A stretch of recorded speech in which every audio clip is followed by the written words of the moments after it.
Welcome back to the Lead and Your Founder podcast. Today we have Sean Smith, very special guest. He is the co-founder and COO of SimpleTiger. Sean was consulting for Fortune 500 companies at 17 years old, which I want to dive into.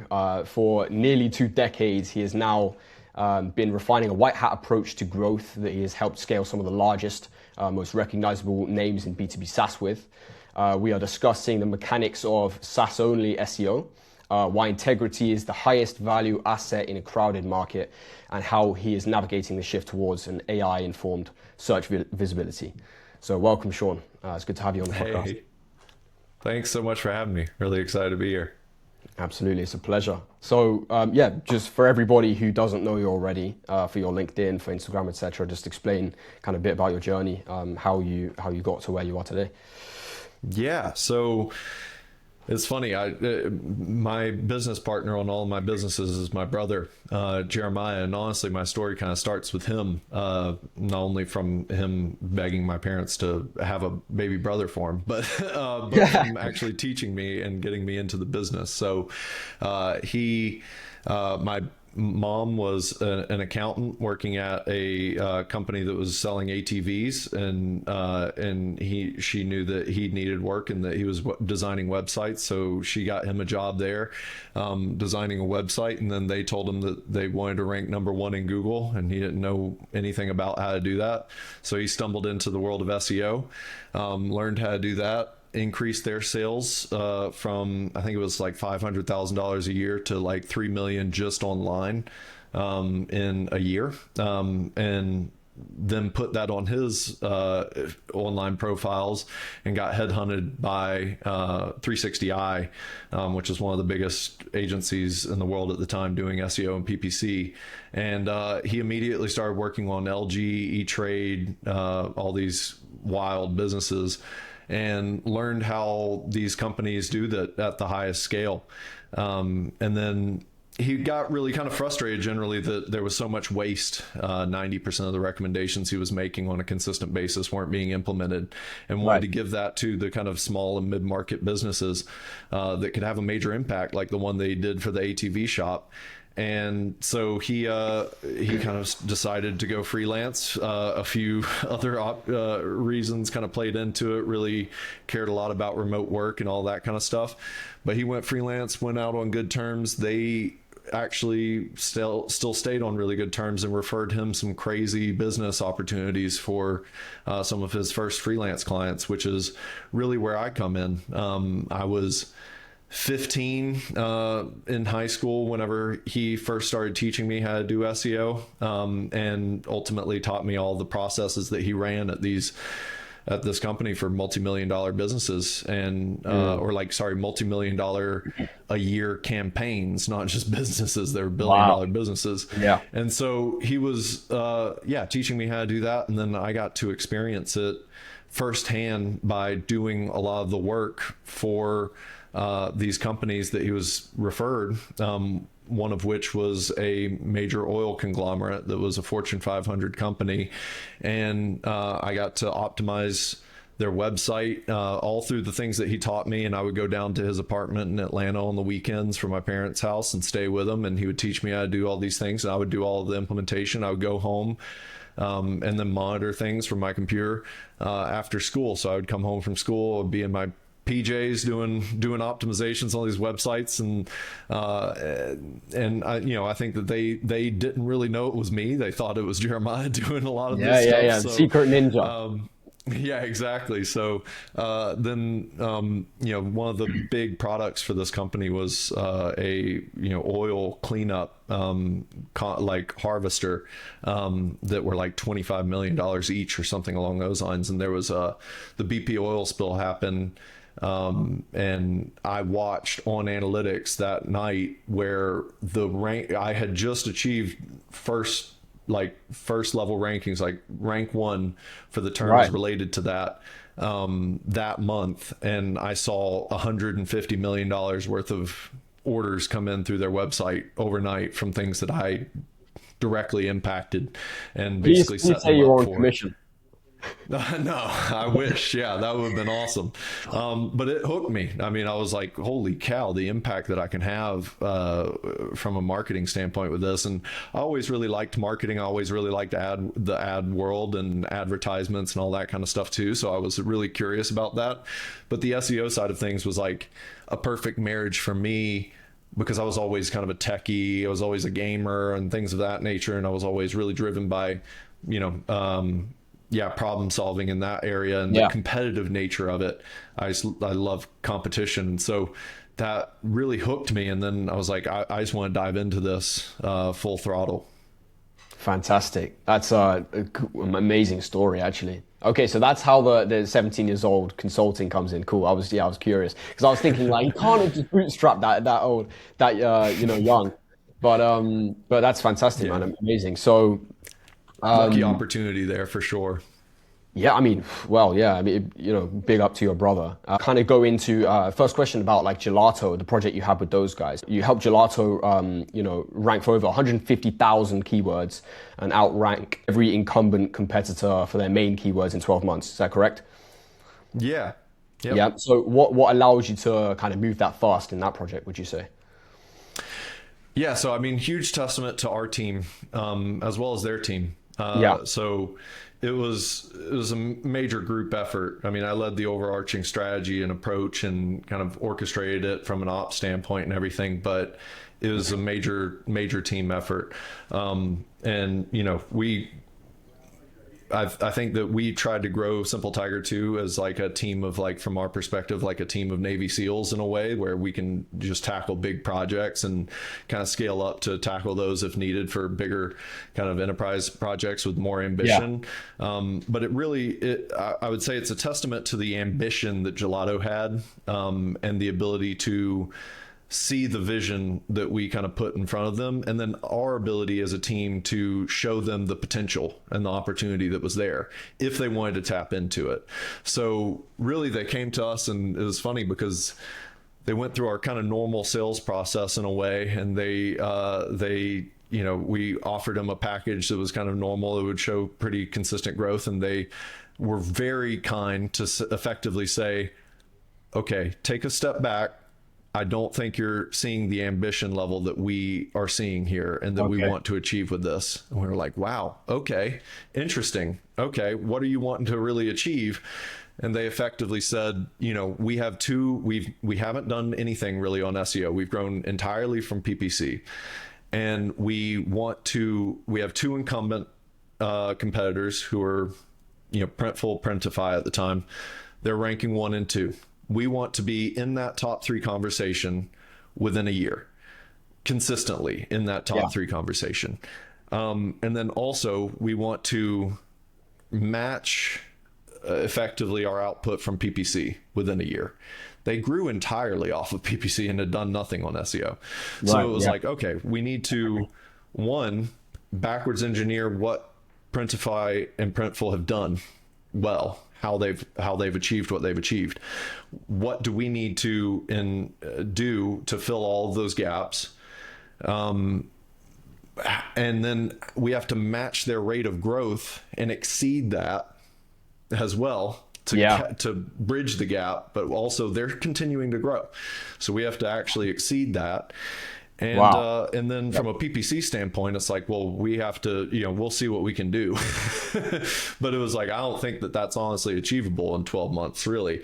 But we basically just backwards engineered what we actually needed to, the kind of gaps that we needed to achieve, showed them the potential of the industry, because we can see how much search volume there is in their industry, how much actual click through rate they could potentially achieve from that search volume. Backwards engineer that into their conversion rates and their, how well they actually perform downstream, which is what we're primarily focused on with all of our projects, is pipeline, and actually getting to the revenue. Then ultimately from that, we set up a pretty substantial project that the CEO was able to get funding for from their incredible partners on the funding side of things. Or their marketing team, or their marketing leader, Mina, she went out on an absolute limb to approve it too. She was effectively like, if this doesn't work, I'll probably lose my job. If it does work, I'm going to look fantastic. Yeah. Now she's a case study on our homepage. So it worked out pretty well for sure. I mean, we owe it to her. And then also David, our main point of contact inside the company, he really pulled so many strings because there's so much that has to go right on a project like that for it to actually turn out the way it did. That's a big load, I guess. So was it a completely custom kind of package that you put together for them? So like basically it just blew out the water and you were like, okay, forget the packages, like, yeah. Yeah, I mean, it was taking components from what we do in our packages normally, but just kind of dialing them up to not even 11. It's like dialing them up to like 20, 30, 40. So it was like, a significant amount of content creation to fill these gaps, an insane amount of authority growth via digital PR, link building, just scouring the web, any mentions, reverse engineering the link building that the competitors had, understanding kind of based off of the authority growth that the competitors had, how much more additional authority we would have to grow per month to actually get there. And then within 10 months, not even 12 months, we were ranking number 1 for their main term above the competitors. We had a 3-to-1 ROI on a project that was significant. It was very significant, as far as cost per month. So a 3-to-1 ROI within 10 months on that. And then we outperformed PPC from both a conversion standpoint and a total traffic standpoint, while they were ranking PPC up, by the way. It worked out pretty crazy in the first 10 months. And then we actually doubled that in the subsequent 6 months. So completely basically exceeded your expectations initially. So it's interesting. My next question is about AI and how you're basically transitioning companies that already have a great SEO presence into the new AI search era. But like before that, because I was thinking, what point that was in, what year was that with Gelato? Because I've seen Gelato kind of come up because I actually did some work for a garment printing company, and so I wasn't necessarily working on SEO for them. I was doing more content marketing, and I built their website. So a local company here in Oxford. But it's like quite a new player, right? So what year was that you were working on it? If it serves me right, I believe it was like early 2023 when they first contacted us. And then I think the vast majority of the project, like the initial first 10 months, started around February or March of 2023. And then, I think we kind of concluded our project at the midway point of last year. Effectively, we had achieved all the benchmarks that they really wanted to achieve and kind of put it into a bit of a maintenance mode for them, and they took it over internally, which we helped them kind of understand the processes and the systems to do so. Yeah, I think that's super important for agencies, isn't it? Because I think a fear of a lot of company owners is there's 2 options. The agency either does really well and I'm relying on them for growth, or they do terribly and I'm wasting my money, especially if it's like a really high ticket project. So I think, integrating the systems into, their kind of future vision's very important.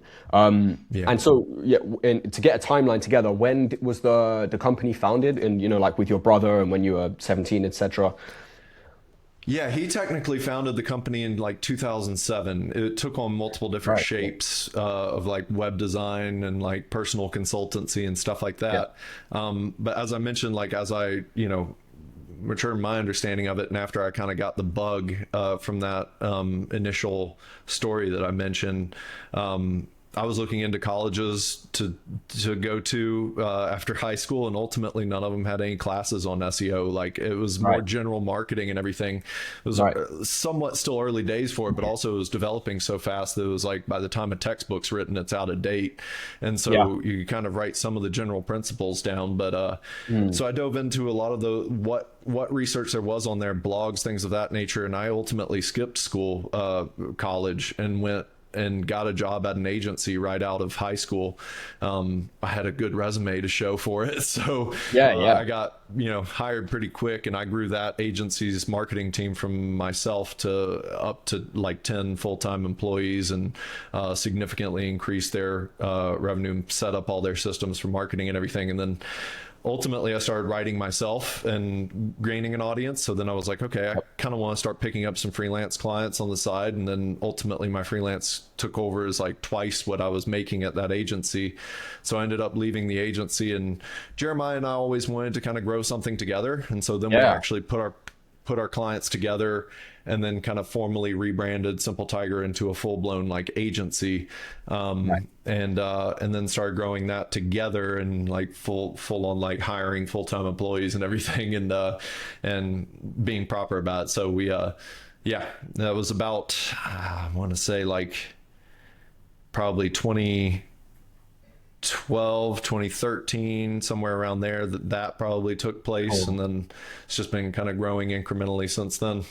Amazing. Yeah. And it's interesting about there not being any courses on it in college as well. So it's maybe like about the same kind of stage that AI is at now. Maybe we're a bit more advanced probably, because I think there's already courses coming out on it, but yep. I would say AI is exploding significantly faster than anything I've ever experienced with that. So, and it's changing a lot more rapidly. I mean, Google was changing, they would change their algorithm whenever I was like starting out, kind of like somewhat like 400 or so times a year. But now they have like 70,000 or something touch points, or 17,000 or something that they touch on that they use to grade sites. And ultimately it just comes down to how much value you're providing people, and how you having the right content and the right authority and the right trust metrics and all that kind of stuff. So in a way, it's become more simple for SEO from my perspective, and maybe that's just due to experience over time. But the AI side of things, it's just changing so rapidly, and it's fun, but also exhausting. And we're testing it in every which way possible. So it is interesting, but it's changing the landscape significantly beneath our feet, which is good for the people who adapt to it. Absolutely, but it is exhausting though, with every tool popping out of nowhere every like week or so. It's I guess it definitely is. So what does the transition between traditional SEO and AI search look like for companies maybe who aren't so successful? What should they be working on now, or companies like Gelato who already have a big presence with traditional SEO? Yeah, I like how you broke that down too in the two different camps, because I do think it's important to break those down. And that's typically how we are scoping things whenever clients come in. Like all of our SEO projects now have geo, AEO involved in it. They're 100% integrated, and we're really just thinking from a search visibility standpoint. But we position it based off of like how much authority and how much complexity you already have, how much kind of vested authority and trust and content, complexity of content, all that kind of stuff that you already have, or how many assets you have. That really matters from a scoping perspective, and how we approach what gaps we need to fill. So a really good thing, if you're a well-established brand, you have a ton of authority, you have a lot of content, is that you likely are already starting out with a really pretty solid search visibility score. And if you don't, then you have a lot of assets that you can tap into and repurpose and kind of form in the right ways to quickly make up that ground. And you can have a lot of leverage for quick success.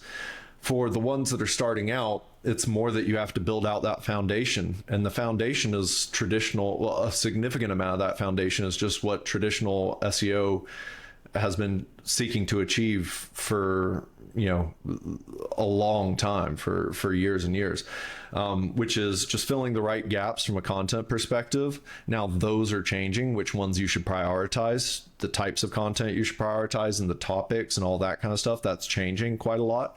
Okay. But also just having those at-bats for the type of content that you have, and then the authority level and the trust level.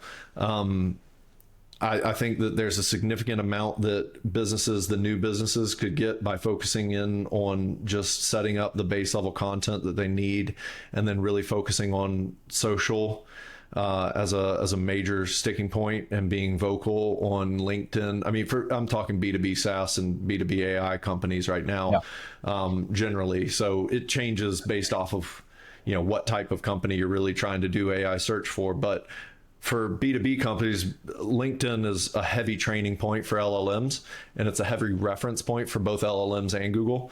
So being really prevalent on LinkedIn, on Reddit, if possible, but that's a touchy point, and how you kind of approach trying to optimize for Reddit. Yeah. So we have our policies and our perspectives for it, but it's that one's tough.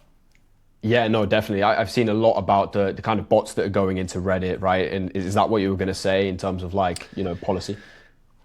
Yeah, I mean, it's that, but also it's if you're trying to be self-promotional on Reddit, it doesn't really pan out very well most of the time. You have to touch it like very gently. You have to really come original. You have to effectively say, like, if you're just spamming comments on Reddit from a bunch of different accounts that were just started recently or something like that, and the kind of hacky ways of old, link building and things of that nature, trying to kind of recreate that with the AI craze, it's not really going to pan out well. People are going to notice that that's happening. They're going to see the trend, and they're going to see through it, and then they're going to call you out, and then it's going to be a massive brand collapse. And that's going to impact your trust scores, which is going to impact actually your direct performance in AI search. So it's not going to play out well. And from our perspective, the general policy is just come original with a brand ambassador that's saying, hey, full disclosure, I'm from so-and-so, and I would love to put our hat in the ring, and this is our perspective on it. But these are also some good options, based off of your situation that you could look into. And then if you can own your own community, I just did a little webinar for Gainsight. I say little, it was like 700 people there or something of founders. But anyways, it was really to that point of owning your own community is really important. So if you can own your own like subreddit, something like that, and you're able to like kind of start conversations, cultivate conversations, get feedback, and then be real about, hey, thank you for this feedback. I'll take this into consideration. We'll try to improve that. Or if you have a product update coming, we have this in the works, this might be a temporary solution for you, etc. Don't be afraid to talk to your customers online. It's a superpower in this area. And I think that, the current generation of people who are building businesses online are a lot more comfortable with this than traditional. And I think that that's a kind of shift that more of the traditional SaaS has to come to play with. The newer ones are also more comfortable talking very openly about their competitors, and that's a superpower today because you have to have a say, because everybody's talking about their own place in the ecosystem or in the landscape. And if you're not, you're just leaving the conversation to your competitors to write. You don't really have a say in the matter. So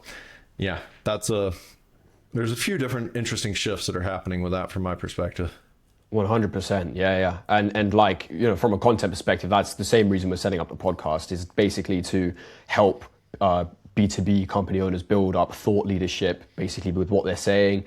Some of our clients now, or one of our clients is actually inviting his ideal customers to the podcast and basically talking it out, because, well, for number one, it can be used as a lead gen approach.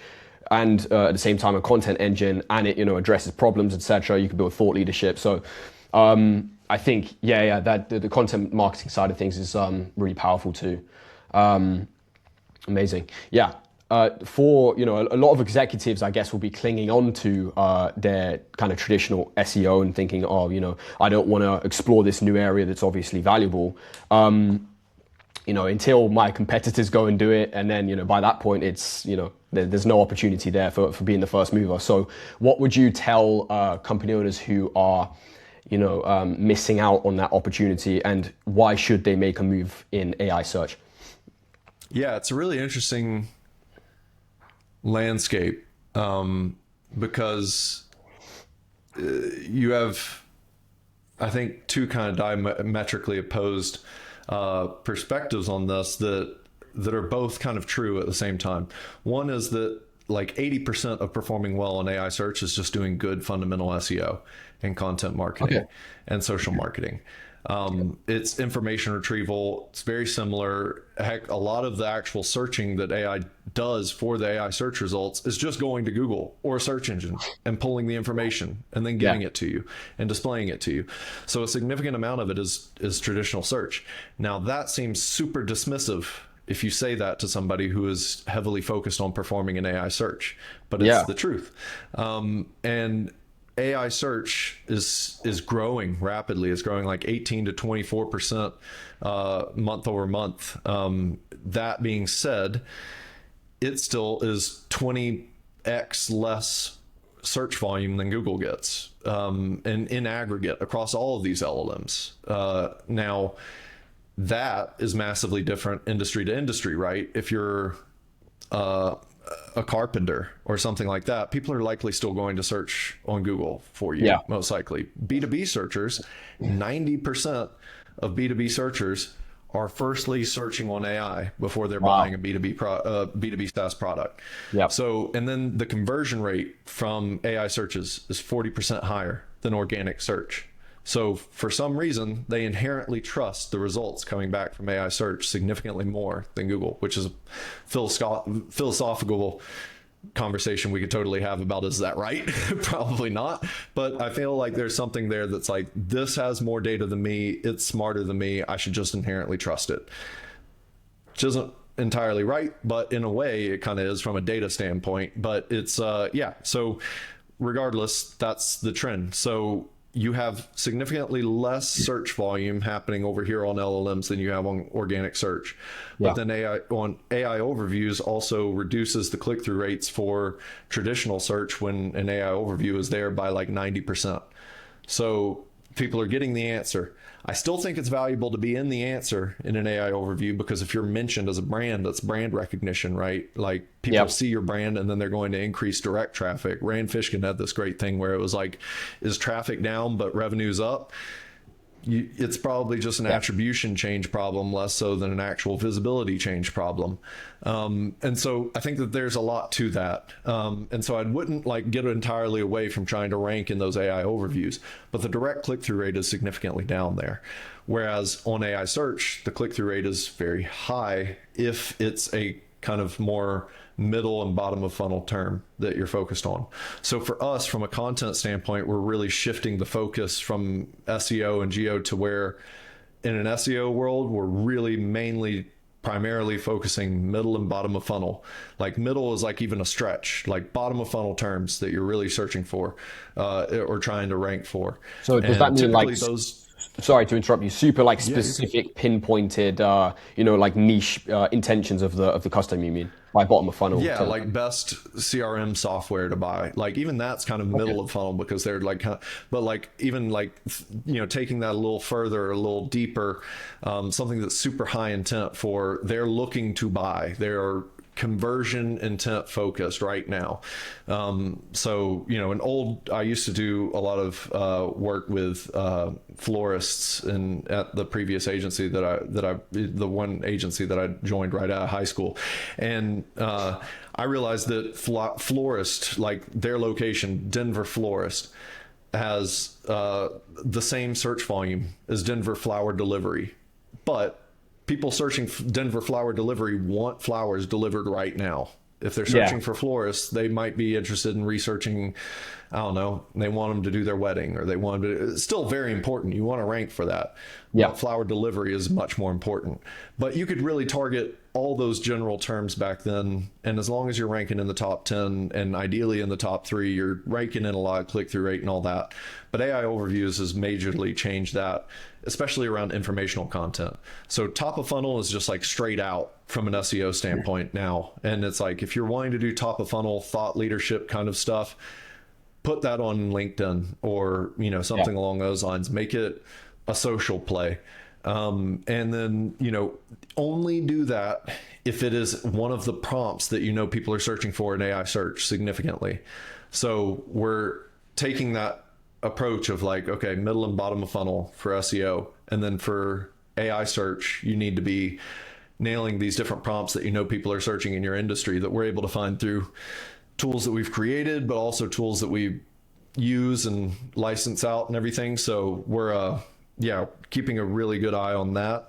And ultimately it comes down to, you have to optimize for both, but AI search is mostly just traditional SEO. So there's things like technical SEO that AI search gets hung up on significantly more than traditional search engines do, just because they've had longer to adapt to it. So you have to get your schema right. You have to get your site architecture right. You have to get your indexation and crawling right. You have to get your page speeds down significantly. All that kind of stuff becomes more important for AI search, which becomes more work for SEOs, which is good, actually. But people are searching for it in the way of AI search. And I think a lot of traditional SEOs are still thinking this is just SEO, but that's then dismissing the people who really are just focused on AI search, which is the vast majority of AI companies and traditional SaaS companies, which are also both being affected in very different ways. Like traditional SaaS companies are in efficiency mode, and they're still growing, and funding is still like stable to those overall on a year-over-year standpoint. But funding for AI companies has grown by 90% year over year. So they're in growth mode, right? And they're really focused on growing in all these, but also they're dealing with significantly more retention issues than traditional SaaS are. Traditional SaaS, you're retaining like 88% net or whatever. And then you have these others that are retaining, like AI companies that are retaining like 40%, just because people are just trying a new one every day and they're just jumping between them. So it's a very, it's weird because they associate, it's like the two sides of, there's the SEO and the AI search that are different, but then there's the AI companies and the traditional SaaS companies, and they're seeing things in very different ways and they have their own needs. And so from our perspective with SimpleTiger, we're trying to adapt to both of those because those are both our customers and we can impact things for them both, but we have to really fine tune our approach to what they care the most about, even though we're effectively tackling it all for all of our clients. Yeah. Makes complete sense. So would you say that most people who are optimizing for AI search are basically using that to peddle the idea that it's this new task essentially, and that it isn't just, fundamentally SEO and that you need to focus on that? Would you say that they're using that to kind of just increase sales and it's a bit deceptive, or? Yeah, I struggle on it because I don't think it's entirely deceptive, and I don't even think that's their need. I think they're just good marketers, and I think that it just, that's all it comes down to, right? And I think that it's true, like that you're leading by the awareness level of the customer and what they want, right? And so I've dealt with this too with so many SaaS businesses over the years that like created a new game changer within their industry. Of like, there was a traditional way to do this, but they created a software that made this so much better. But there was no understanding or problem or solution aware stage for the buyer journey of the new way of doing it. And so we had to effectively say, okay, we have to rank and get you visibility for the old way that people are searching for this, but then inform them about the new way that it's being approached. And so it's the same situation for us. We're having to say, okay, you want AI search visibility. Gotcha. That totally makes sense. Understand. And here's why you should. These are really strong metrics, why you should really care about this specifically. By the way, it's mostly just core SEO. And then there are nuances that are really important that are specific to AI search. So it's an education game there. But I don't think it's necessarily like people are misleading it. Now I see some clickbait titles here and there that are obviously, SEO's dead, and then this is SEO's died 40 times in my career, but it's still here. It's just changing and adapting, and really search visibility is the main thing that you're trying to optimize for, which the acronym still covers search engine optimization. And the AI search component of it, as I said, there's certain components of it that are more important to it than they are of SEO, right? Where it still has a positive impact if you do those things on SEO, but like schema and things of that nature are so vitally important to AI search that if you don't do them, you're probably not performing at all there. Whereas on SEO, you can still get by even if you have some botched stuff here and there on those in those areas. Now it's getting more competitive, so probably not. Still, you should probably round all your bases there, but with AI search, there's just stuff that it can get hung up on. And then there's unique opportunities like diving deep into conversational search terms. And, things like brand mentions are a lot more important to AI search than they are to SEO. Like it still impacts SEO, and Google's getting more. I think Google's also impacting some of the stuff that they're putting into Gemini into their normal search, right? Because AI mode is powered by Gemini as well. Yeah.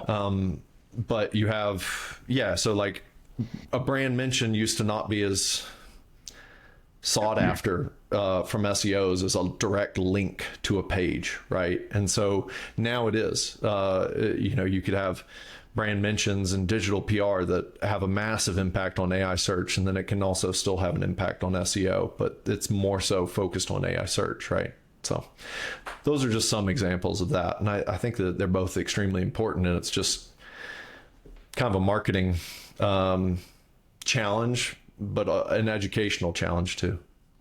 Yeah, absolutely. And yeah, no, you're right about, I guess peddling what the demand is. It's a marketing, perspective in itself. And I think probably every industry should be using the AI, let's say buzzword, to kind of propel themselves, whether it's SEO or content marketing, etc. So yeah, absolutely.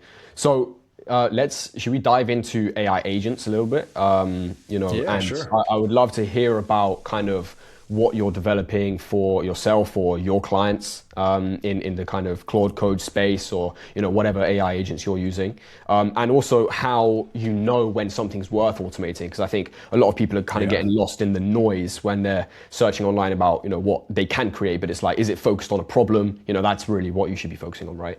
So any guidance on that would be great. Yeah, so we are touching on this like at all different levels, and I think it's extremely important, especially for founders and business leaders, to be diving full tilt into it. There's a lot going on in the LLM space, and there's memes even that are like, this is being peddled from the top down and making sure that everybody's adopting AI and everything. And I get that, but I also think that it has to be that way in a sense because of the power of it. You have people who are in their day to day and they are experiencing, they have tasks to fulfill every day. And so it's tough we might need to completely rethink this entire workflow based off of this, because is this going to be done the same way it was done last year in 3 years? Likely not, likely entirely different. And is it even still worth doing now? And you're not going to get that from the bottom up, most likely, unless you just have extremely good employees, which we do have a lot of extremely good employees at our team that are doing that and are innovating in their own ways, and then bringing them up to us that we're able to then permeate through as a new process for the company. But that's something that, it's like that's a great thing to have, but it's also something that you should probably, as a founder, don't necessarily want to just leave up to chance. So you want to dive in and understand the complexity of what you can do with these different things. So from our perspective, we've done everything from set up full teams of OpenClaw agents and that spawn and have complex workflows to spawn sub agents that are using different models that solve different types of tasks. So from development to email marketing to content marketing to strategy to deep research, all these different types of things. And then we have that level, and I think that's kind of like the nth level of nerdism on the scale right now to a certain degree, and hackiness, because you have to set up a bunch of different machines and all that kind of stuff. Now there's a lot of memes going on in that area of space too, that it's like I don't know any company that's actually really using that alone to make a significant amount more money. Now there are definitely workflows that you set up for that, and I think that they're important and they're helpful, but you can also spend a ton there. And especially now that they've like kind of removed OpenClaw from being able to directly use your Claude Max plans and all that kind of stuff, it slightly changes things, because then you have to route a lot of stuff and gets very nerdy very quick. But I would say that is a very interesting workflow, I think, using OpenClaw agents, and we've thought about installing that as a service for other agencies, or for our customers, for other SaaS companies. And then Make Reality, which is another one of my kind of general consultancies that I run, that's kind of a bit of what I plan to do, is actually kind of set up agentic AI within these organizations, and then run them from a fractional CMO level to create workflows that then automate a lot of growth for these companies. Now, I would probably start, instead of starting with OpenClaw, I'd start with like Claude and Claude Cowork first. So not even getting into Claude Code yet, just Claude Cowork, because of the level there that you can go into. And I really think that that is where you're going to organizationally see a lot of your most potent adoption, when people see, because you can have such a massive impact from that very quickly.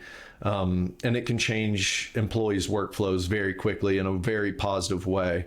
And it's a lot easier to grasp, and it's also a lot easier to like permeate through a business than it is setting up OpenClaw agents that then people have to interact with, and then you're kind of the linchpin for if they break and you have to fix them and keep them up to date and all that kind of stuff. So Cowork just effectively works, and you set up all your connectors and you can set up different workflows on there. And I think that that's one of the best immediate solutions for a lot of businesses who are wanting to adapt to this more. And then creating the unique skills and, you know, having that as an IP layer is really awesome. I mean, I see so many people that are just giving away these skills that they're creating, and I think that that's fantastic in the kind of fast iteration perspective. And they're also using it as a marketing tool in general too, of like, you know, comment below and follow me, and then I'll send you over the Claude skill and things of that nature. Like, I think that that's smart and all that kind of stuff too. But these are real pieces of IP that you can set up and that you can own for these workflows that I think are really important potentially for businesses in the future. And you should be thinking about how you can set up all of these different pieces of your workflows for your, you know, your employees internally as your IP, and translating those to skills, and then setting up your projects and kind of, you know, Claude and Cowork. And this is likely to change. I mean, I know that they just announced routines, and that has an impact on scheduled tasks and all that kind of stuff too. But getting onto that, I really think that scheduled tasks, and, you know, for OpenClaw would be like cron jobs and stuff like that. I think that has some of the most interesting implications to me, because I mean, I've written a lot about in the past, like you're kind of the output and amalgamation of all of your routines. And I think routines are extremely important. And so if you can create, like, the power from my perspective of AI is less like, you know, you have so many people who would just like type into ChatGPT and get information back, and then that's the extent of it. And they're like, oh, this is cool, but it's whatever, you know. And I mean, you're going to get better responses going through Opus, even though it's hallucinating 90% more right now or whatever than it was a couple of weeks ago. But anyways, it's you know, you're going to get great results back from that from a research standpoint, but it's not doing something for you on an ongoing basis. It's not completely, you know, taking so much off of your hands. And I think that's where the scheduled tasks and cron jobs come in, and that really has a massive impact. So, you know, setting up social workflows, content creation or research workflows, setting up sales research workflows and intent monitoring for buying signals in the industry, things of that nature that are just sent to you on a consistent basis. You set it up once and you didn't have to do it. And by the way, you can ask it for recommendations for things that you should set up consistently, and then just add those in. And so I think that that's the way that I would immediately, from my perspective as a business owner, be thinking about what are the consistent workflows that I could set up through, you know, scheduled tasks that that are done for me, that could drastically change the workflow of my team, myself, the performance of all of my companies. That's really what I want to achieve with Make Reality, and that's a major focus of myself too, across all of our companies right now. But yeah, so I'd probably start there. I think that there's a ton of opportunity for the future with spawning your own agents, and then, you know, owning them locally is very interesting, you know, and having local models that then you're not paying for token usage. That's a game changer. But I do think that they're not, like, most of the models right now are not at the level that, you know, Opus is, or something along those lines, that could have them. a year Yeah. from now, I think that it's going to probably be more so about how you've permeated the routines throughout your company that matters more so than what model you're specifically latching onto right now. So yeah, I would be thinking more in that mindset, Yeah, if yeah. The anything. role is just changing constantly, isn't it? It's like it started off with vibe coding, and that's like speaking directly to the AI. Then it kind of moves to a stage of like, yeah, I guess building the agents, and then it's like orchestrating the agents, and then a point is literally just going to be like you're speaking to your sidekick agent, and it's just feeding off into like 1,000 different different skills and individual agents themselves. So, for what the Yeah. future of that looks like, it's so powerful. We have Vibe Code, a bunch of internal tools that have massively improved our workflows too, that we're just Yep. keeping all internal. But those are, I mean, the ability that unlocks is pretty crazy. And sure, like you can bug out if you don't know what you're doing. So you need to actually research and be a good programmer in a way, which is, a learning that I've myself and my co-founder Jeremiah have kind of embarked on for many years. He's even better at it than I am. But like just fostering that internally, like we have set up so many internal tools that we show to our employees and they're like, holy cow. And we're like, yeah, this took not long for us to build. Yep. It's not like some crazy complex, we're not replacing HubSpot with it right now or anything like that. Right. But it's like, this Oh yeah. allows us to get to a level of what we need to be able to operate very quickly, like, in a myriad of ways. From a sales perspective, our own internal marketing perspective, a lot of stuff that we're able to quickly improve our processes that then we give access to our employees and show them and, do workshops on how to build this. And now they're building things like, Yeah. So it's awesome. It's a fun Brilliant. time as far as that goes. Yeah, 100%. It seems like you've got, everything going on. It's amazing. From a high level now, what does the first 30 days of work look like for when you onboard a new client? And of course, it can vary depending on what their needs are. But let's say it's a pre-established company with SEO, but there's improvements to make. What does the first 30 days of onboarding look like? Yeah, it's a great question. It does definitely change based off of what their needs are.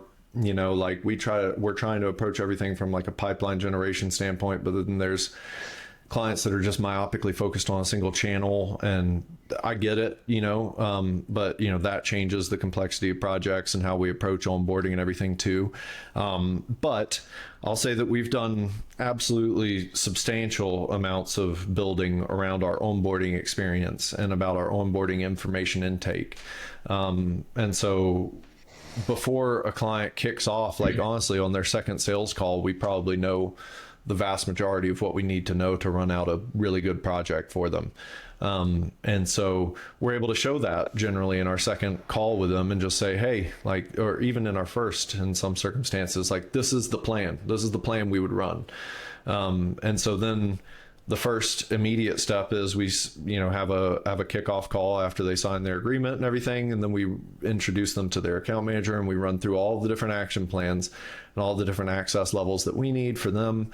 They give those, we set them up in our client portal that we built so that they can, approve things and interact with things and see the performance really quickly there. Yeah. And then we just get to rolling on. Usually we already actually have kind of the strategy nailed down from a high level. We just need to kind of validate that and ensure that it's accurate and as accurate as it could be.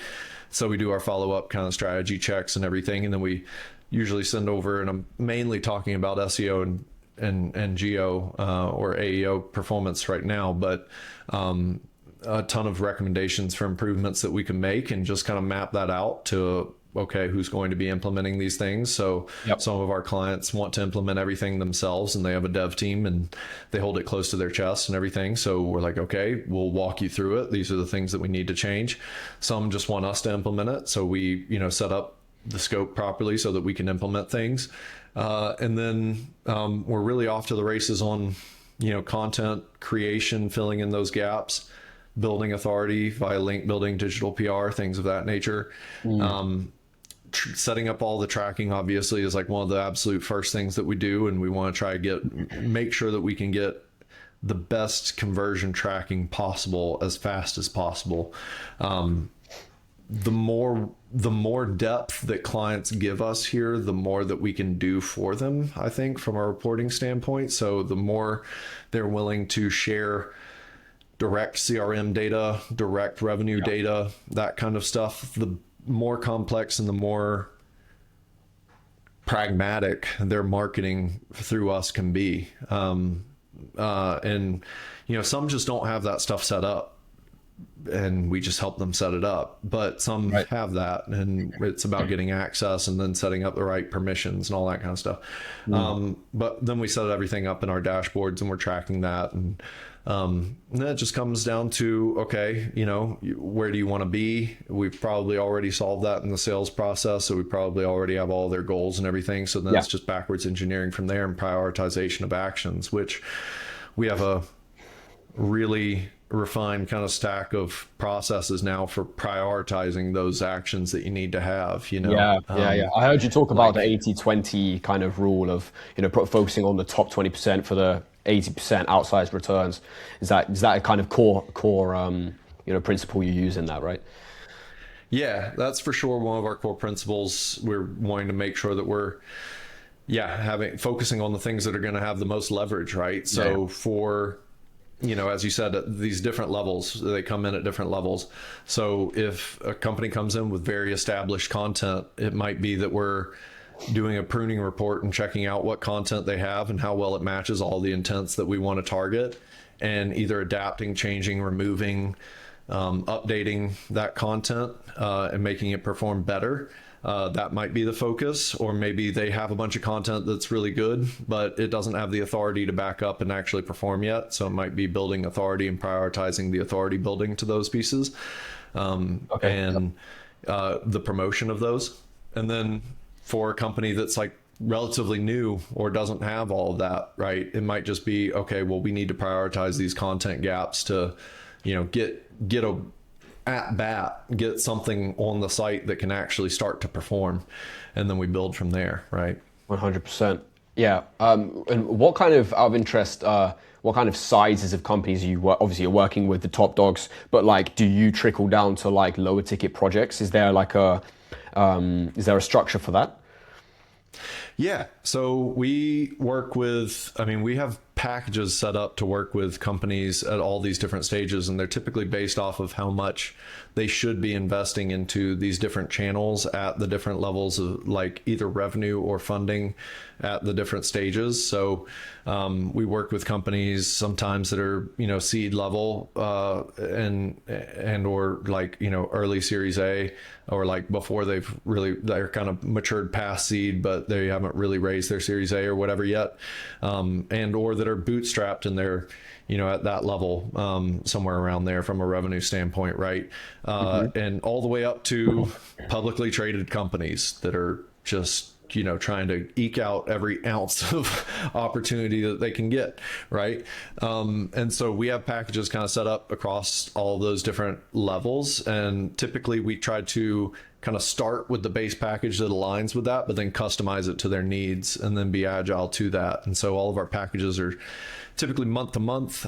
We sometimes offer long-term incentives as well, but they're month to month, and then we adapt them based off of what their needs are at their stage. I would say that probably the sweet spot is a company that has kind of product market fit, ideally, that's just trying to pump the gas on. I would say that that's where we have the absolute most impact. That being said, we've literally worked with companies through from seed funding to acquisition, and sometimes then we've worked with companies that were, at a Series A that go on to be public. So, right. Yeah, we've seen all the different stages for that, but I would definitely say kind of that mid-market area is probably our sweet spot. Yeah. And have you led a company from like seed or pre-seed stage to acquisition or IPO? To acquisition, not to IPO. Okay. Yeah, because that could be Yeah, that would be fantastic, and we would love to do that for sure. But the thing is, too, we love working with those types of businesses. It's really engaging, really interesting. The challenge there is just understanding the messaging and getting the messaging right in the market, and that it's something that is very difficult to really pin down, and placing that from a very brand new company. It's why the vast majority of businesses fail generally. It's really difficult. So yeah. And so we try to help as much as we can, give our perspective on that. I mean, there's one that we were working with just the other day. I'm not going to say any names or anything like that. From a PPC standpoint, they're wanting to really push something through from a PPC standpoint. And we had to effectively challenge them and actually pause the project. Because we're like, look, this isn't going to land the way you're wanting, with the approach that you're taking, with the channel you're targeting. And so it's just not going to really work for you. And from an integrity standpoint, I know you mentioned that earlier, it's one of our core values. It's like, we had to lay it out. It's like, if you really want to push this forward, this is what's going to happen. And you're effectively lighting your money on fire. Yeah. We can light the match if you really, really want to, and we'll set it up as best we can, but we don't recommend it. And we really would rather rethink this and come back at a different stage whenever you have this a little bit better nailed down. And so we ultimately went that route, and, I think that that's the right play for them. But yeah, some companies right out of the gate have it nailed down. They have a different approach, and we jump straight into a project, and then it takes off, and we're like, killer. That's awesome.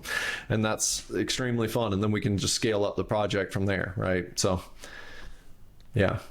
Fantastic. Yeah. I mean, I do understand the, working with somebody who kind of has all on the previous podcast, I was just discussing, he's a consultant, working with all sorts of, like, he's kind of industry agnostic, but he was saying he, finds the fun in having all the puzzle pieces on the floor and putting them together.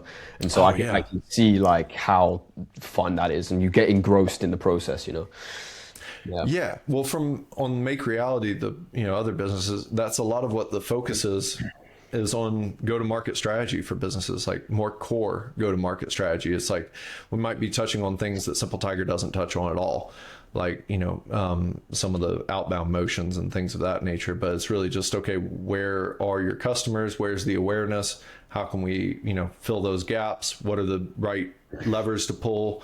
And how do we structure that out properly? And then once we've structured that out properly, how do we get the right automation in place to where it's less of a burden on you, as a founder, or as a business leader, or as a marketing leader?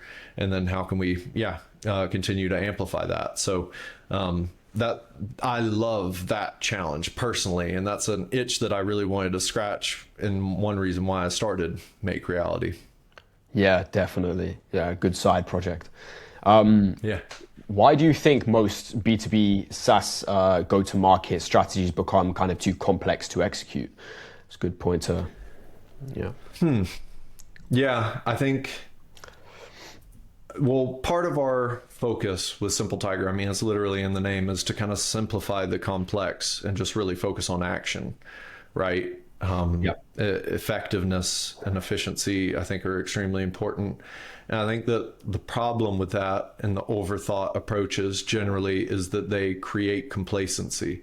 They create paralysis by analysis, and then they're not focusing on actually pushing anything individually forward.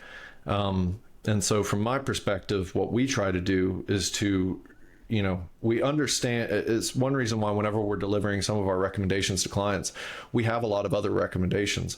We're just not delivering them because they don't matter as much yet. And if we deliver all of them at once, you're just going to be overwhelmed, and you're going to be like, oh, what in the world? Like, oh, this is too much. Oh, let's stop. Yeah. And it's like, no, if you really just tackle this, that will then catapult you on to another level where then you can be concerned about this. And so for me, it's like, if you try to start thinking, especially in this market of, AI, and I mean, just global market, if you start thinking about 6 months, a year ahead, too far ahead, 2 years ahead, 3 years ahead, you don't know where you're going to be in there. We might not even be working with GUI interfaces anymore in 3 years. We might be working straight in command line. So it's like, it doesn't make sense for me, from my perspective, you want to have a good foresight. Where are things going? Where's the puck going? But then you really want to focus on pragmatic action. And for me, that's where the issues crop up. And so if you can find a few high leverage items to get started on and then just tackle them and then move on to the next thing, I think that's the most important thing. And I do think also, you kind of set up the unit economics at the outset of like, hopefully this should give us this ROI, and we want to project that as best we can. And we do ROI projections at SimpleTiger too for our projects. But people who get too myopically focused on that lose the forest for the trees. And then it's like, okay, well, from our perspective, we could do an ROI calculation, but it's, going to be based on a limited amount of data. It's not going to be the full data. There's going to be shifts in competition. There's going to be all sorts of different things that we have to duck and weave through. And for the Gelato project, for example, we set up these ROI calculations and ultimately we exceeded them. But at a point we were way behind on them. Like the first 6 months, we kind of set it up and then there was like a through line and it just looked like we were going to do this the whole time. But really it was more like we're going to do this. And so it looked like for the first 6 months we were failing. And I was just like, we are working on the right things. We are prioritizing the right things. We have to stay consistent towards them.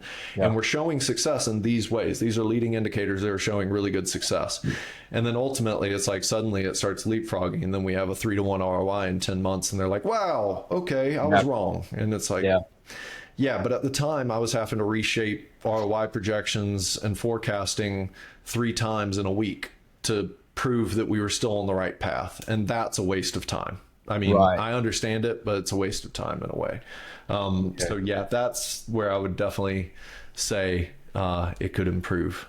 Yeah, definitely. And so how did you kind of go about keeping them, retaining them at that stage then? Is that what you mean by, changing the ROI, kind of forecast? Is that how you kind of kept the project going? Because I completely relate with you in terms of sometimes that like, you can't see empirical results I personally working on this exact garment printing company's outbound campaign. And then it does ping, but it's like, just trust me, this is what we need to be doing. You need to give it time. It's difficult sometimes.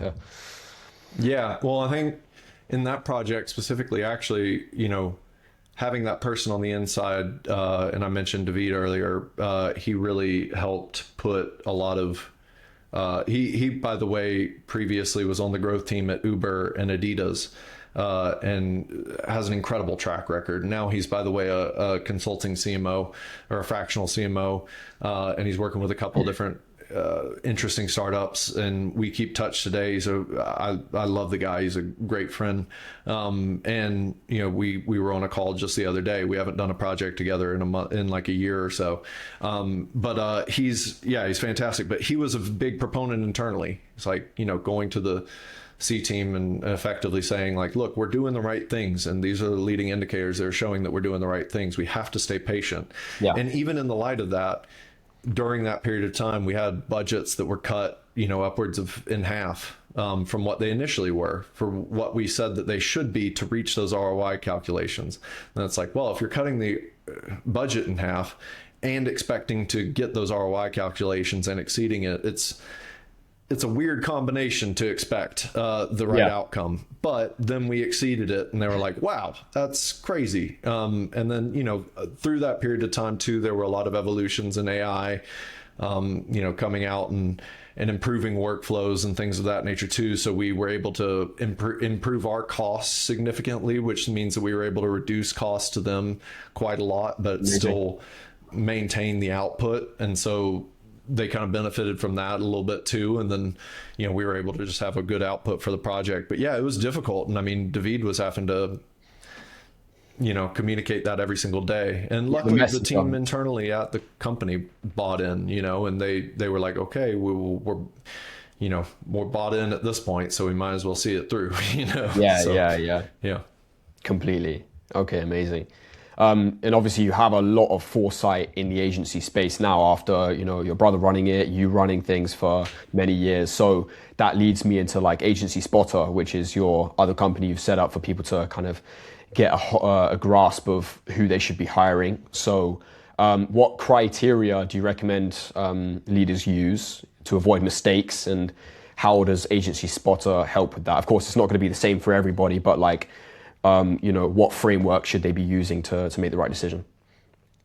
Yeah, from my perspective, I think with AgencySpotter, we're trying to connect brands with these different agencies, and we're trying to build the right trust metrics for these agencies to show off for the brands to really buy in and understand and trust them. And we're trying to connect them with the use cases that these brands are looking for, specifically with the industries and everything. But kind of taking the step back from that, as you said, how should you think about hiring an agency, and maybe when should you think about hiring an agency?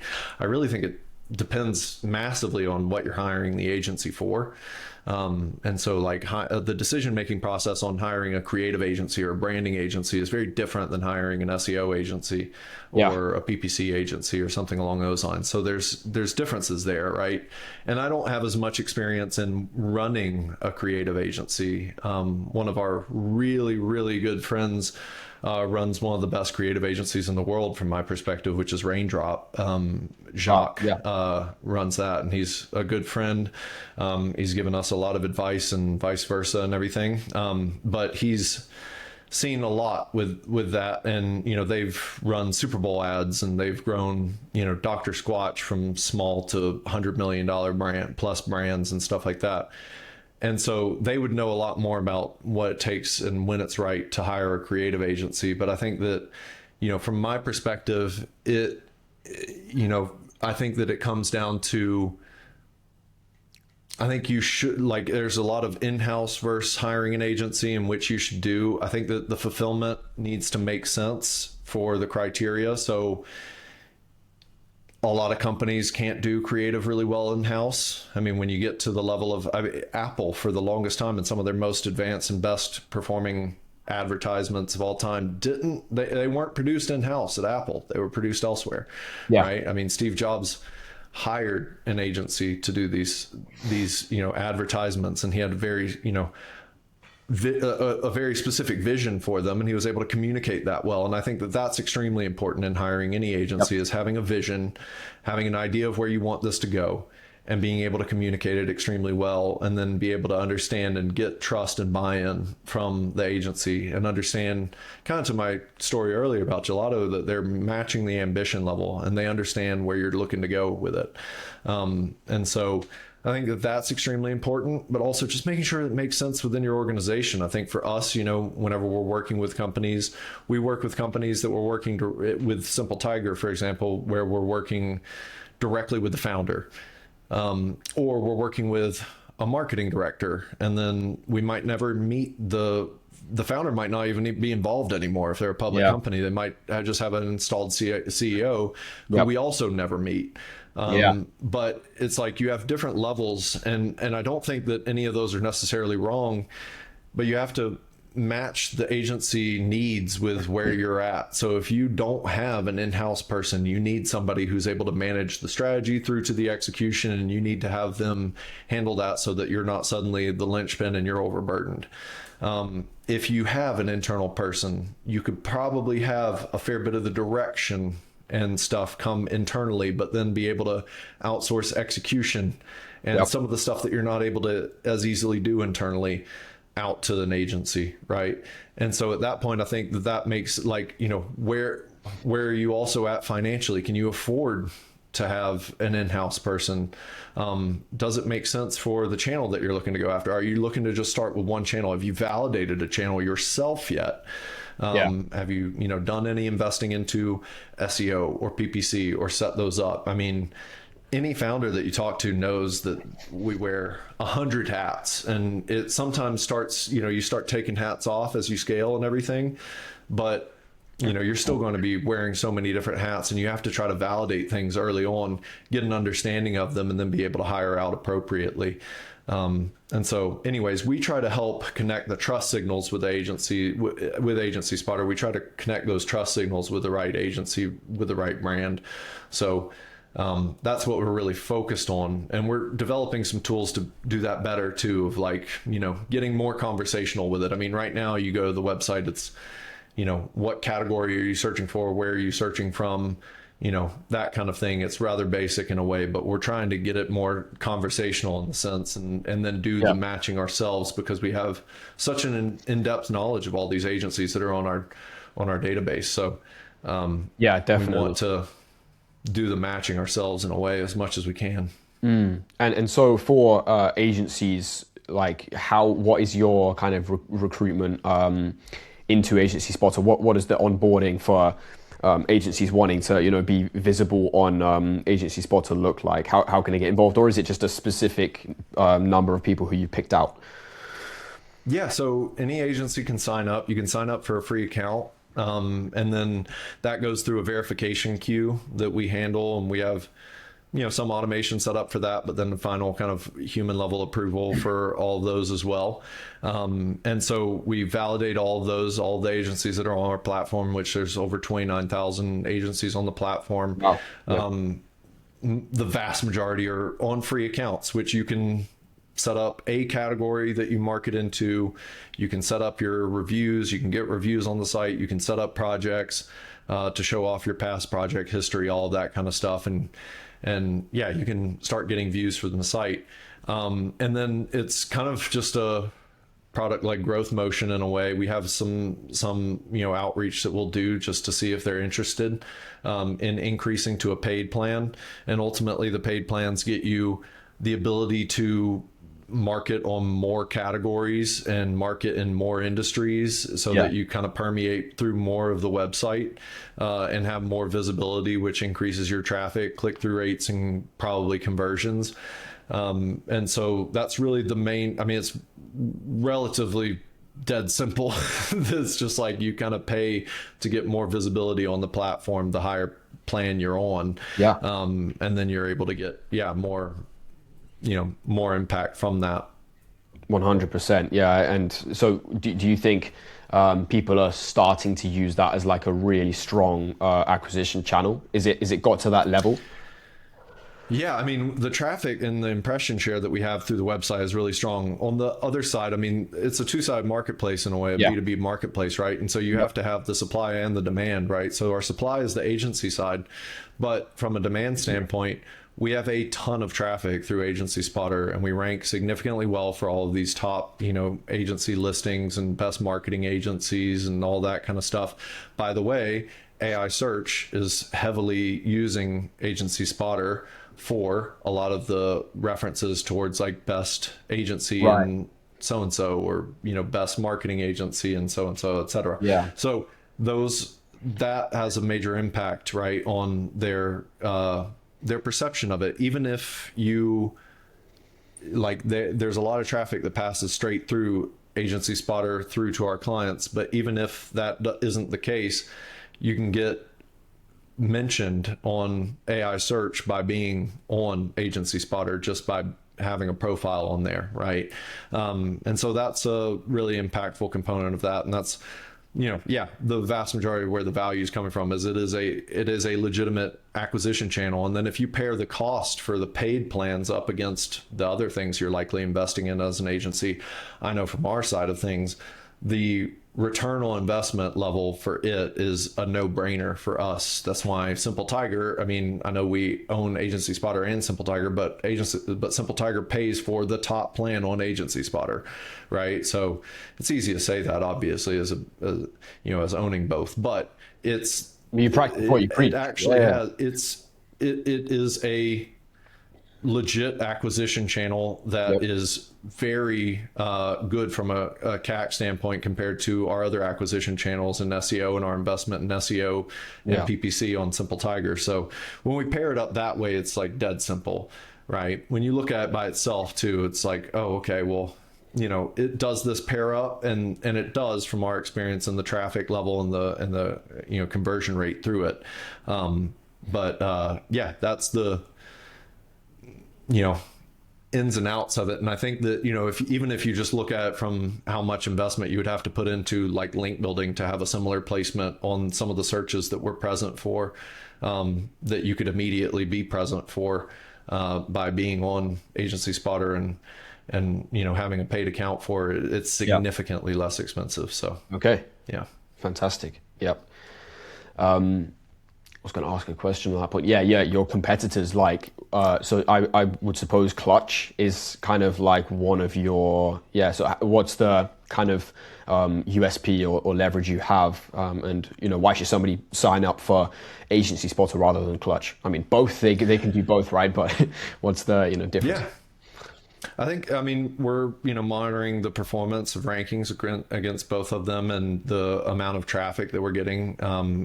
Obviously we don't have direct access to Clutch's data and everything, so we're not able to see that, but we know we're within a good margin of that, and for a significantly less amount of price as well. So there's that level of it. Also, it's similar to you have Capterra, G2, Trust Radius, all of those on the SaaS side of things. It's a similar thing on this side. You want to ideally be omnipresent as much as you can. You want to be ubiquitous. And so we also allow for that, really, because you might have a ranking on the first page, and then you might be mentioned on Clutch, and you might be mentioned on AgencySpotter. Yeah. That looks really good on you. And to have 8 reviews everywhere. SimpleTiger has, a ton of reviews on Clutch, and we have a really bought out, profile on Clutch. We pay for Clutch as well. Yep. It's nothing, we're directly contributing to our competitor. It's, I fully recommend that too. I think it's the same value proposition. If the amount of traffic and value and click-through rate and conversion rate you're getting through Clutch makes sense for the amount of money you're putting into it, do it. But also it's the same for AgencySpotter. And I would really recommend people who are investing on Clutch to sign up for AgencySpotter and see what the output is and how much they marry up from an ROI standpoint. Yeah, fantastic. Well, there you have it. And looking back at the last decade of SaaS growth, what do you think is the most important lesson about building a durable and lasting brand that founders often miss? Yeah, I think having core values that you stick to and that you actually live by is vastly important. And hiring based off of that. So, we have permeated that through our entire business. We have our core values. They're stated on the website. They are core values that Jeremiah and I innately appreciate and care for deeply. And then in the hiring process, we account for all of those things. We're looking at scoring all of those things and our perception of that and the people that we interview.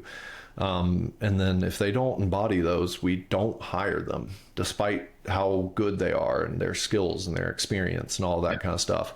And that directly impacts culture internally in the company, and anytime we've ever compromised on that, it has bit us hard, and it's been a bad lesson. So we've learned to really listen to that gut of our core values. And we've systemized that to kind of scoring it and structuring it and everything. And then beyond just the hiring process, our performance reviews on a consistent basis are made up of our core values and how well they've embodied those core values in their workflow. And that has an impact on how they treat our clients, how they treat each other. That has an impact on Glassdoor reviews and the perspective of how good it is to work here. We've had employees that have turned down jobs at Google and things of that nature that are like, I would rather work here. Like, they offered me a lot more, and I'm like, you should probably take that job, honestly. Like, you could, that's a pretty big life change, but maybe even better. But they're like, no, I like it. We have employees who travel the world on our team because one of our important factors is we've been remote from the very ground up, and we've built out all of our systems to that end, and they just massively appreciate that. And I'll tell you, out of the gate, like, the absolute last thing that we ever want to do in business is let go absolutely any of our team members, and we try to do absolutely as much as we can to keep from doing that, because we have brought on people who are our people, who like really embody what we want to see in the world. And if they are living that out in their communities and and to our clients, that just comes back on us in the form of good reviews and honestly good work done. And if they really care about their work, they're going to really care about the client being looked after. They're going to figure it out. They're going to take it personally. They're going to get after it for the client, and then the client's going to be happy, and then they're going to continue to stay with us. And I think that is really, from my perspective, one of the most important factors in growing a quality brand is the culture. And I mean, you have to set that out and you have to be intentional about it, but then you have to live by it, and you can't just like run away from it and shy away from it. And I mean, are we perfect with that? Like, one of our core values is humility. We're not perfect with it. We're trying to be as perfect as we can be with it, but we're not perfect with it. And we mess up and we make mistakes, and then we have to do things in the team sometimes and make changes in the team and things of that nature that kill us. And then we're like looking at our own core values staring back at us, and we're like, we didn't live up to it there, and we have to call ourselves on it. And it's like, gosh, okay, you know. But that's, I think the most important thing is it's a destination that we're shooting for, and we have to do our best along the journey to try to get there. So that's the most important, I think, to me.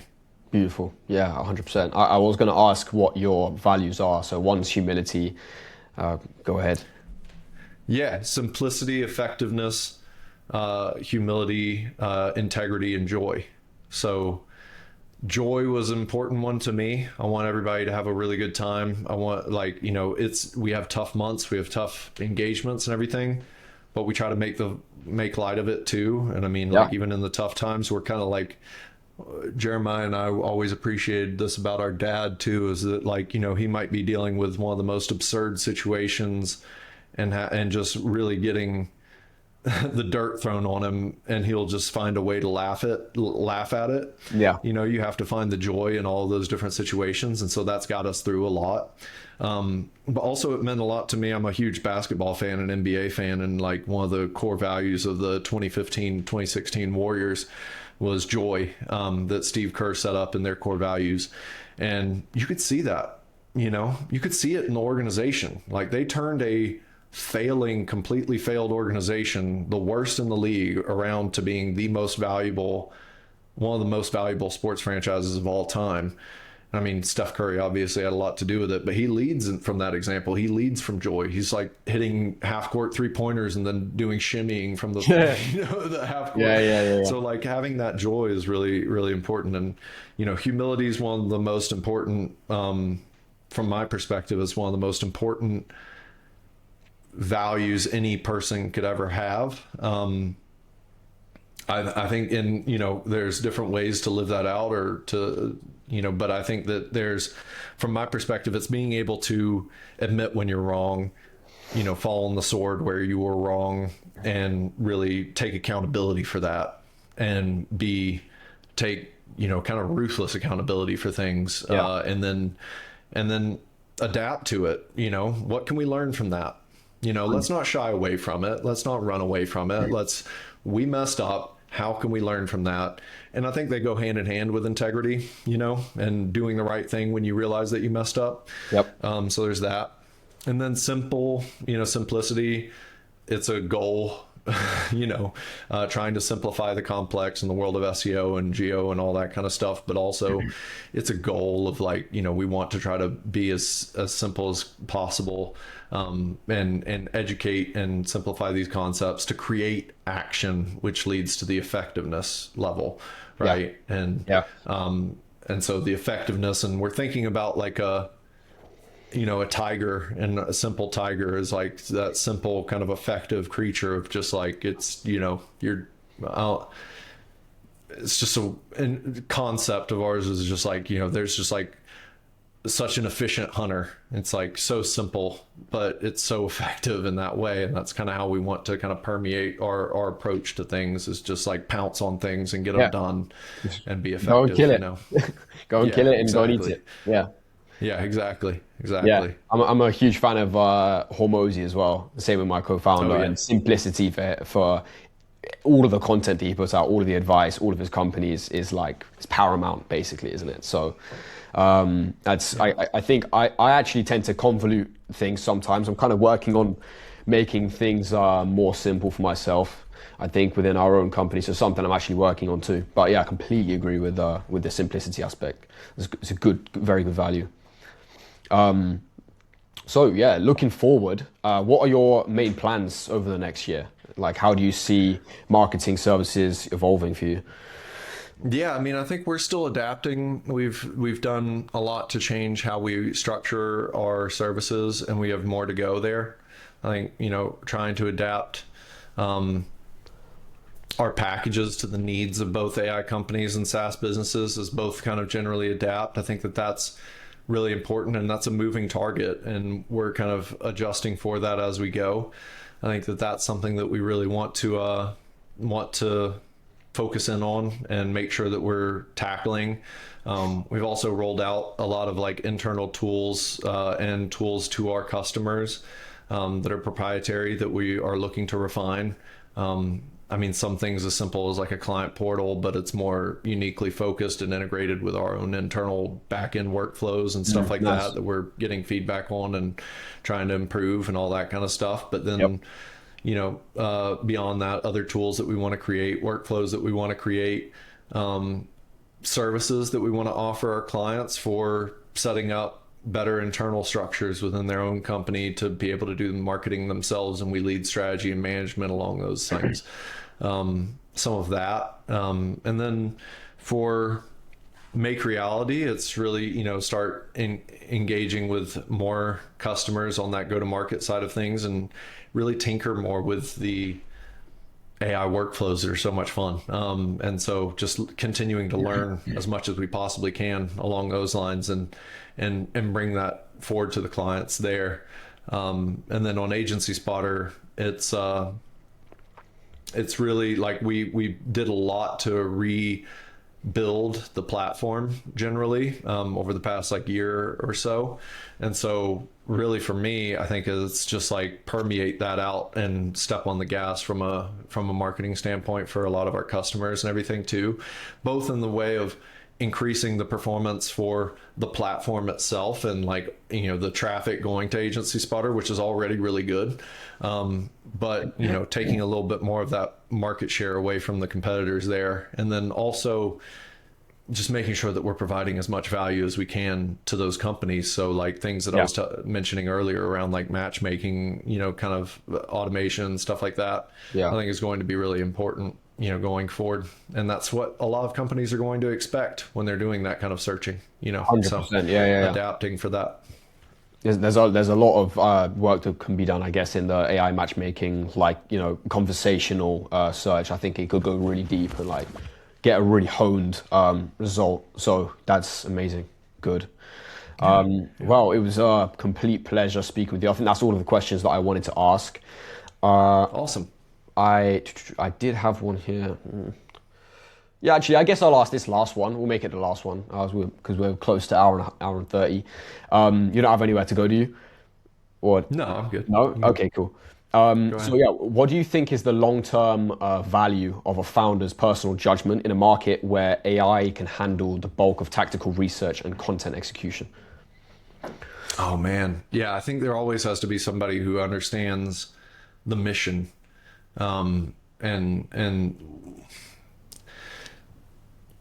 I think you're going to have significantly better automation. You're going to have so much better tools and capabilities. You're going to have more research capabilities, right? But asking the right questions, pulling the right levers, knowing I mean, you can have the AI kind of tell you where to hire and how to approach that and everything too. But I mean, I feel like you have to have a feeling in the market. You have to be engaged in the market. You ultimately have to make the decisions. Those decisions are going to be personal, to you, despite how much you want to disconnect from them as a business owner. They're going to be personal. And so understanding how much you want to adjust to that and how much you want to rely on that, I think is going to be important. And then I think that honestly, you're just going to be able to do so much more as an individual than you were in the past. So also understanding who to hire based off of their ability to utilize this new world of tool sets that you have. And 100%. and you know, if you're in the job market, just being very, very, very like engaged, curious, and tenacious about these tools is vitally important, because I think that, you know, business owners that see this kind of thing, they're going to be tapping those types of people who are engaged and who are curious and who are, you know, flipping things over and who are breaking stuff but making things better. I think that that's going to be the type of person that is going to rule the next 10 years of this market, because you can do so much more than you previously were able to do. The skill disparity is shrinking, and sure, there's still a skill disparity in, like, I think a solutions or a software engineer, you know, a traditional software engineer, traditional solutions engineer can do so much more from a vibe coding standpoint than a non-technical founder could. Like there's leaps and bounds more that they already understand and know how these puzzle pieces fit together, that they'll be able to do so much more. But that does not mean that you can't do so much as well. And also, if you get engaged in it, that you can't learn so much that you can be dangerous enough to hire the right people and then hold them accountable correctly. I think that there's a lot there that founders should get used to and be engaged with. This, really exciting. So I think that that's where I think founders should put a lot of their focus over the next couple of years, is putting, you know, a lot of focus into understanding this growth, finding people who are engaged in that growth, finding people with the kind of intrinsic skills of tenacity and who are curious, because I think curiosity and tenacity are going to be absolute superpowers in this new age. So they already were, but they're just going to be even more amplified. Yeah, it's definitely an exciting time. Fantastic. Okay. Well, all the best for leading the future of that, this revolution. I think you will do very well. It's been a pleasure speaking with you. Covered a lot, and thanks a lot for joining. It's been a pleasure. Thank you so much, George. Amazing. Good stuff. Yeah. And thank you again for watching the Lead and Allure Founder podcast. We look forward to seeing you on the next one.